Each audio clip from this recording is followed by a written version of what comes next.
सरकारी निकायबाट प्रवाह हुने सेवामा सहजता महसुस हुने गरी बिना झन्झट कुनै रिश्वत नलिई सेवा प्रदान हुने कुराको सुनिश्चितता दिलाउन चाहन्छु। भ्रष्टाचारको न्यूनीकरण, विधिको शासन र सामाजिक न्यायको प्रत्याभूति लगायतको क्षेत्रमा वर्तमान सरकारले दृढताका साथ काम गर्नेछ। युवा पुस्ताले गरेको प्रदर्शन र आन्दोलनका क्रममा मृत्यु वरण गर्न पुगेका शहीदहरूप्रति भावपूर्ण श्रद्धाञ्जली अर्पण गर्दै घाइते व्यक्तिहरूको शीघ्र स्वास्थ्य लाभको कामना गर्दछु।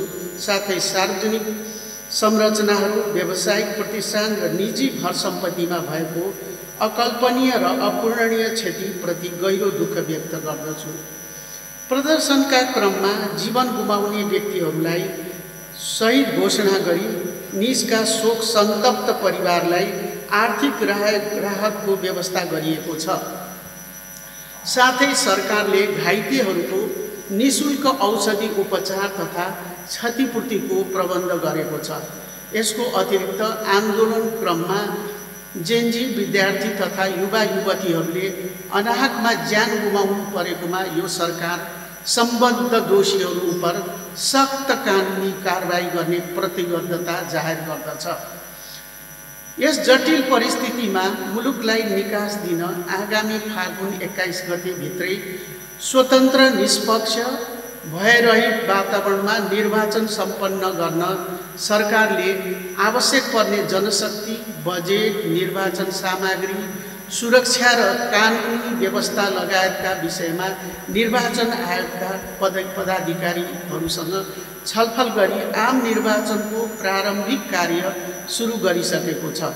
18 वर्ष मुनि पुगेका जेनजी युवा पुस्तालाई मताधिकार प्रदान गर्ने र मतदाता नामावली अद्यावधिक गर्ने गरी विद्यमान निर्वाचन कानुनलाई अध्यादेशको माध्यमबाट संशोधन गरिसकिएको छ।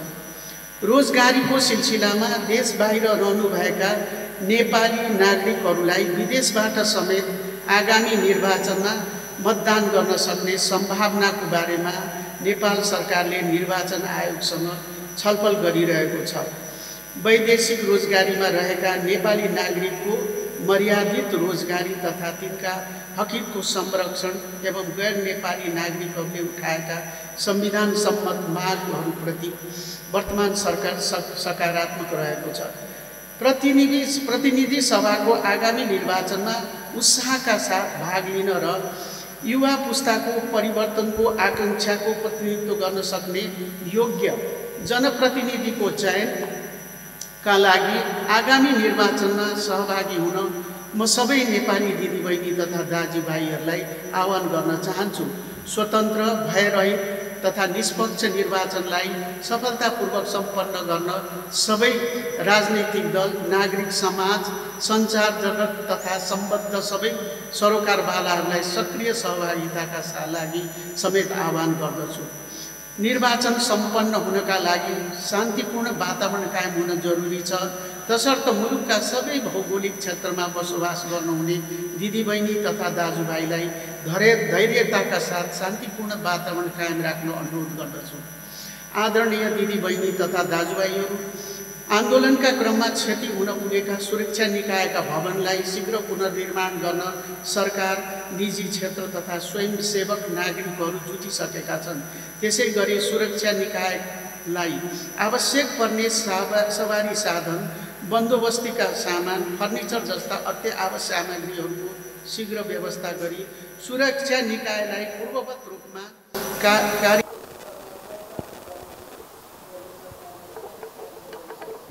6 महिने कार्यविधि रहेको चुनावी सरकारले आन्दोलनमा अभिव्यक्त सबै काम गर्न सक्ने अवस्था छैन।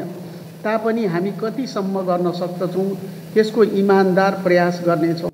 सरकारी निकायबाट प्रवाह हुने सेवामा सहजता महसुस हुने गरी बिना झन्झट कुनै रिश्वत नलिई सेवा प्रदान हुने कुराको सुनिश्चितता दिलाउन चाहन्छु। भ्रष्टाचारको न्यूनीकरण, विधिको शासन र सामाजिक न्यायको प्रत्याभूति लगायतको क्षेत्रमा वर्तमान सरकारले दृढताका साथ काम गर्नेछ।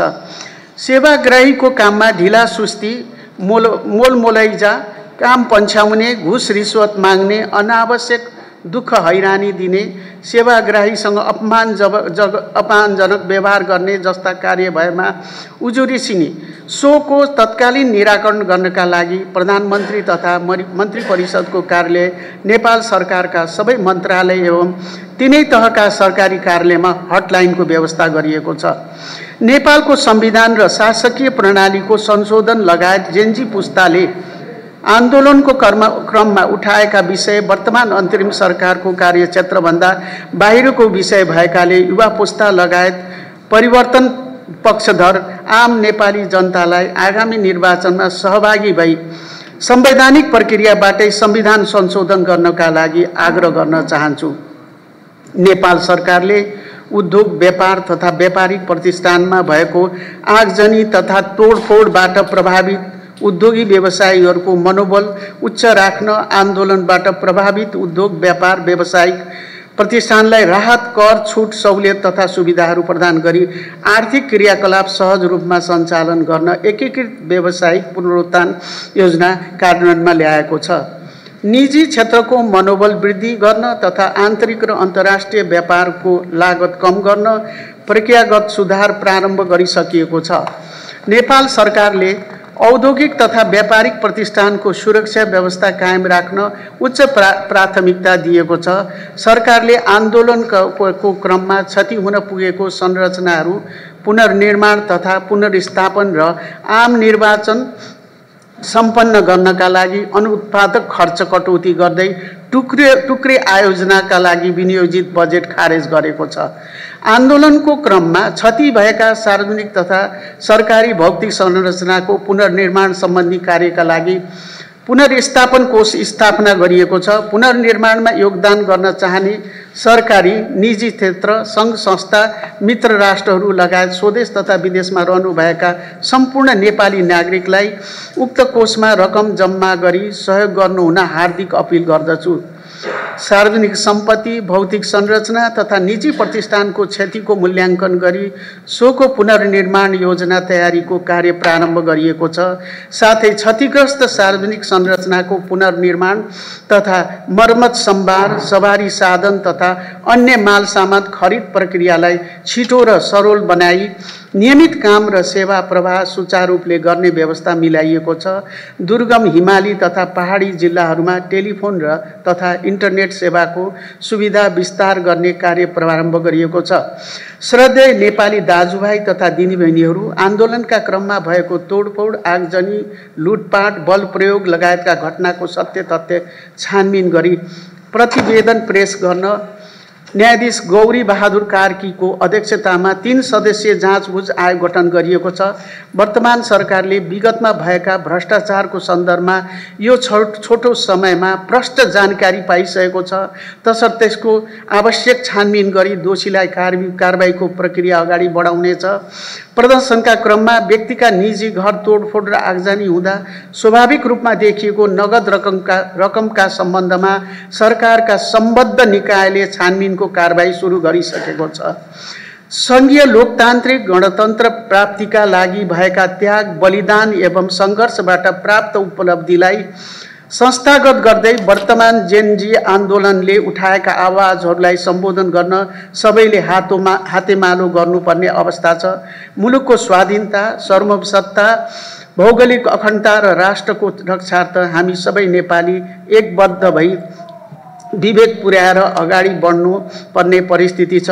तसर्थ यस विषम घडीमा मेरो नेतृत्वको अन्तरिम सरकारलाई दिएको जिम्मेवारी पूरा गर्न सबै राष्ट्रप्रेमी नेपाली नागरिकबाट पूर्ण सहयोगको अपेक्षा गर्दछु। गुणस्तरीय, सम्मानपूर्वक जीवन, आर्थिक विकास र समृद्धि, सामाजिक न्याय र भ्रष्टाचारको अन्त्य जेनजी युवा पुस्ता र हामी सबैको साझा एजेन्डा भएकाले यी लक्ष्य प्राप्तिमा कति पनि समय खेर नफाली आम नागरिकले आफ्नो क्षेत्रबाट योगदान गर्नुपर्ने खाँचो देख्दछु। युवा पुस्ताको सोच र भावना बमोजिम सम्पूर्ण राष्ट्र सेवक कर्मचारीहरूले आफूलाई रूपान्तरण गरी नागरिकको अपेक्षा पूरा गर्ने कार्यमा अग्रसर भई उच्च मनोबलका साथ आफ्नो जिम्मेवारी वहन गर्न आह्वान गर्दछु। मनोबल कमजोर पार्ने खालका क्रियाकलाप एवं गतिविधिमा संलग्न नभई आफ्नो तोकिएको जिम्मेवारी पूरा गर्न क्रियाशील हुन राष्ट्र सेवक एवं सम्बद्ध सबै पक्षलाई अनुरोध गर्दछु।